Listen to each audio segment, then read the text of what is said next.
இந்திராணி ஒரு கிளியை மிகவும் பிரியமாக வளர்த்து வந்தாங்க. ஒரு நாள் அந்த கிளி நோய்வாய்ப்பட்டு விட்டது.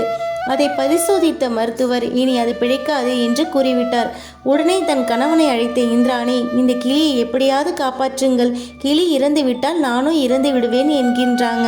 இந்திரன், கவலைப்படாத இந்திராணி, நான் உடனே பிரம்மனிடம் சென்று முறையிடுகின்றேன். ஒவ்வொருவரின் தலையெழுத்தும் எழுதுபவர் அவர்தானே என்று கூறினார். அவரிடம் சென்று கிளியின் தலையெழுத்தை மாற்றி எழுதி விடுவோம் என்று சொல்லிவிட்டு பிரம்மாவிடம் சென்று விஷயத்தை கூறினாங்க.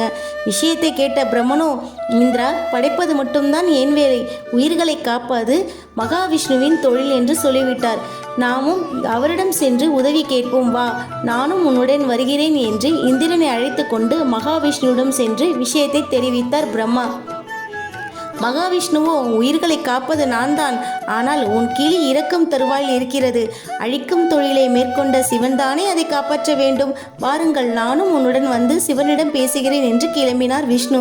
விவரங்களை கேட்ட சிவனோ, அழிக்கும் தொழில் என்னுடையதான், உயிர்களை எடுக்கும் பொறுப்பு நான் யமதர்மராஜாவினிடம் ஒப்படைத்து விட்டேனே. வாருங்கள், நாம் அனைவரும் சென்று யமதர்மனிடம் கூறி அந்த கிளியின் உயிரை எடுக்க வேண்டாம் என்று சொல்லிவிடுவோம் என்று சொல்லி அவர்களை அழைத்து கொண்டு யமலோகம் செல்கிறார் சிவன். தன்னுடைய அவைக்கு சிவன், மகா விஷ்ணு, பிரம்மா, இந்திரன் ஆகிய நால்வரும் வருவதைக் கண்ட யமதர்மனோ உடனே எழுந்து ஓடி வந்து வரவேற்கிறார். விஷயம் முழுவதும் கேட்ட அவர், ஒவ்வொரு உயிரையும் எந்த நேரத்தில் எந்த சூழ்நிலையில் என்ன காரணத்தால் எடுக்க வேண்டும் என்ற காரணத்தை நான் ஒரு ஓலையில் எழுதி ஒரு பெரிய அறையில் தொங்கவிட்டு விடுவோம். அந்த ஓலை அருந்து விழுந்து விட்டால் அவர்களின் ஆயுள் முடிந்துவிடும். வாருங்கள், அந்த அறைக்கு சென்று கிளியின் ஆயுள் ஓலை எழுது என்று பார்த்து அதை மாற்றி எழுதி விடுவோம் என்று அவர்கள் அழைத்து செல்கிறார். இப்படியாக இந்திரன், பிரம்மா, விஷ்ணு, சிவன், யமதர்மன் ஆகிய ஐவரையும் அந்த அறைக்கு செல்கின்றனர். அவர்கள் உள்ளே நுழைந்தவுடன் ஒரு ஓலை அருந்து விழுகிறது. உடனே அவர்கள் அவசரமாக சென்று அந்த ஓலை எடுத்து பார்க்கின்றனர். அந்த கிளியின் ஆயுள் ஓலையில் எழுதியுள்ளது. அவசரமாக அதை படித்தனர்.